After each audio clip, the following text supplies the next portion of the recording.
Hey, as I promised you, we're going to talk about this movie, American Gothic. Um, let's see. This movie came out in 1988, and like I said before, it stars Yvonne DiCarlo and Rod Steiger. And you guys know Yvonne DiCarlo from The Munsters, and now this movie.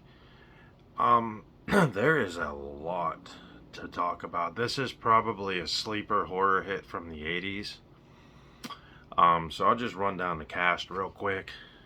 You know, Cynthia is played by Sarah Torgov. The psychiatrist, who's at the very beginning of this movie, is Terry Kelly. Jeff is played by Mark Erickson. Terry Caroline Barclay. Rob is played by Mark Lindsay Chapman. Lynn is played by Fiona Hutchison. Paul is Stephen Shellen. And of course, Pa is played by Rod Steiger. Ma, Yvonne DiCarlo. Fanny is played by Janet Wright. Very interesting character in this. Michael J. Polliard, who's appeared in numerous horror films, including Rob Zombie's House of a Thousand Corpses, plays Woody. His brother Teddy is played by William Hootkins. And there is a lot to discuss in this film. First of all, this comes across as something you wouldn't think as dark and macabre as what it is. I'm going to tell you that right now. The gist of the story is Cindy is getting out of a rehabilitation facility or some type of rehab center because she went through some trauma because she accidentally drowned her baby in this movie. So Jeff and his buddies decide that they're going to go to the islands to try to relax and maybe, get Cindy pregnant and just have like a vacation deal. That is far from what happens in this film. Um, when they get to the island, they pretty much find a house not touched since 1920, 20-ish. Because it has the outfits. There's no electricity, no running water, no computer, no Wi-Fi, no nothing. Not even a television, guys. They do find Ma and Pa. And Yvonne DiCarlo's character is pretty much an old school, throwback, I live by the word of the Lord, anything else, is blasphemy type person. Does a phenomenal job. And I'm surprised we never saw her in many more horror films. Uh, Fanny, played by Janet Wright, is their daughter, and Woody is their brother with their other brother Teddy. They're pretty much throwbacks, and there's a lot of things that, the word inbred comes to mind, the word, isolated comes to mind, mentally not right in the head. And they're a pretty demented family considering that they are a leftover part of society. This film starts out as, like I said, it starts out just being one thing and ends up turning into something so macabre and so crazy that, it's interesting. The director, John Ho, really made this thing sort of a roller coaster setup because right off the bat, these guys are weird. But as the movie progresses, especially toward the third act, you see how demented they are. Now, there's a lot of kills in this movie, one of which I've never seen on film before. Death by swing. Think about that. There's death by swing, death by knitting needles, shotgun blasts, death by jump rope. Yeah, there's a jump rope death scene in here. Trying to think what else. There's also, like I said, elements of the macabre. Fanny's character actually has a mummified baby she carries around, and thinks it's alive. So again, the mental capacity of her character is all screwed up. Woody's your typical, grown up yet childlike mind person, and Teddy is just, for lack of a better term, a dummy. You know, this film takes cues from such movies as Happy Birthday to Me, Texas Chainsaw Massacre, Friday the 13th, chops them all into one and becomes. Oh, there's also Death by Hatchet, and we get to see a body on fire. Cindy's character is pretty interesting because the whole movie she watches her friends get killed and then ends up turning on the family toward the end. Very little, very deranged, macabre gem of a horror film. And it is one of the strangest sort of horror films you will watch because it's just the nature of the story is a little bit offbeat. You know what I mean? You don't expect this, but once it gets going, then the narrative sort of pulls together. These people, Ma and Pa and their family, don't know what's going on in civilization. They are so isolated, which contributes to, I think, some of the mental problems that their family has. Now, as far as, oh, we also get to see someone stabbed in the eye with a unicorn statue. That is worth checking out. But the overall result, I know it could have ended a little bit better on an up note, but I think in 1988, this was probably one of those ones that went right to video.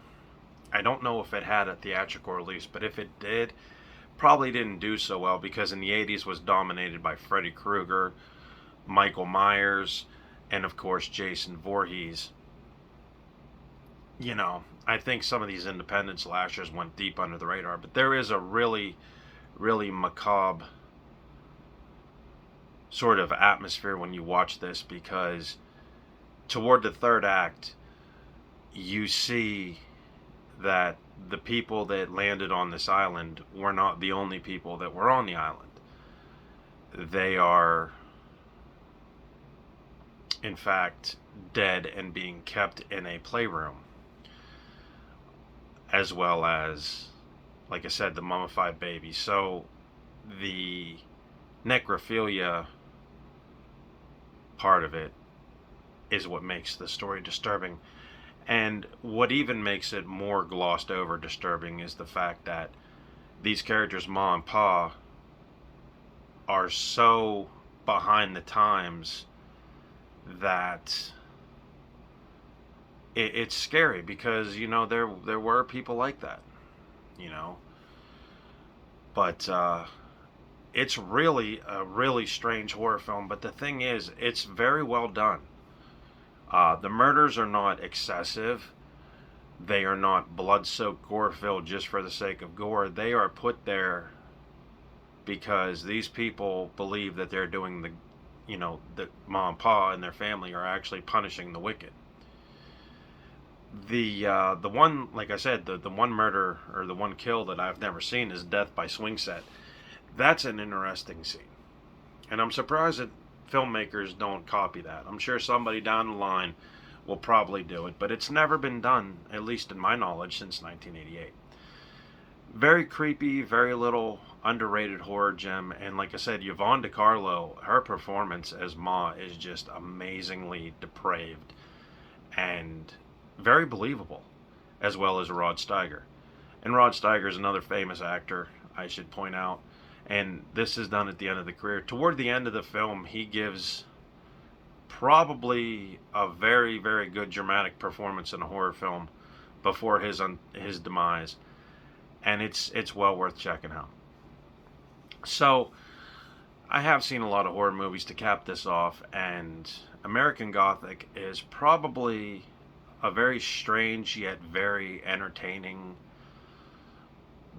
and voted one of my best that I've seen this year. And of course, again, it came 1988. So I am behind the times a little bit, but I really enjoyed it. And if you like good horror movies and you like Think of it as the Texas Chainsaw Massacre family without Leatherface combined with the slasher of a Friday the 13th with the macabre nature of the climax of Happy Birthday to Me. And you would have your horror film, American Gothic. And again, the premise I don't think has ever been used in another horror film. I don't think there's been people from the 20s or 1900s that have never changed, that are set in their ways, and then, tourists come over, and the next thing you know, it's an all-out bloodbath. But for the 80s, definitely, I would say underrated, very good performances by Steiger and DiCarlo, and a very, very macabre, sort of demented storyline. I think even if you look at it, it would take cues from the 1974 film Demented, about Ed Gein. You guys saw that? Or Deranged, I'm sorry. Deranged was the name of that film. So definitely check it out. I don't know if this is streaming on Amazon Prime, but I know if you check it out, especially just seeing Yvonne DiCarlo in something other than the Munsters, to me made sense. And it was cool because it's nice seeing her out of her environment and into a horror movie, and I wish she would have done more, because I would have checked them out. I like the Munsters. I like Yvonne DiCarlo. I like Fred Gwynn. I like all that stuff, But definitely check it out. Shout Factory has put out a Blu-ray, which really isn't too expensive on Amazon. My wife got it for me because, again, we're trying to go back through all the 80s stuff and check it out. But this is one I wished I would have grabbed earlier. And, you see this kind of thing, the cover of it, and you go, it's boring. But it's far from boring. Very good film. Very well acted. Pretty gory kills. I'd give it an 8 out of 10 on the horror scale. Anyway, it's my videos for this week. We'll come at you next week, and we might actually review a couple things. And I do want to say that I know people will look at my last title and say the CP sucks. What's the CP? Well, if you haven't watched the movie, it's Callisto Protocol, and I'm telling you what, that movie or that game just sucks. There's nothing I could say that would justify a purchase for that, especially when it's built up as this great thing. My only other gripe with video games is that Modern Warfare 2 promised us there would be a 2-year wait, and now they come out and say there's going to be a game later this year. Well, for those of us who bought Modern Warfare, the newest one, I bought the season pass. We'll find out season 1 you can get for free. Season 2 is locked behind a paywall. And I'm sick and tired of Activision, charging me for everything whenever I go out and spend, an arm and a leg for their video game. Now they want to charge them more. So I wish that would stop, but it won't. It's not going to. So I don't know if I'll buy the new one. I was on the fence about buying this one anyway, and I decided, I'll go ahead because I got a lot of friends that'll play death matches, but I don't know. I'm just getting sick and tired of every time I turn around paying more when I've already bought in the thing. When I've already bought in Call of Duty, or bought Call of Duty, I got to spend another $15 to unlock a battle pass, to spend another $2,400 to rack up on it. I mean, it's stupid. And I just was thinking of that as I was watching this movie. So I don't know. Maybe I'm done with Call of Duty. And you know what haters gonna hate? I don't care. I ain't rich.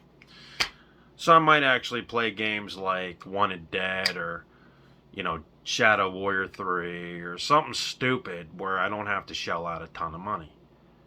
And even like I'm starting to play Fortnite now. That's a money-making thing all over the place. But at least Fortnite, when you go buy things, the prices are way cheaper than they are on Call of Duty.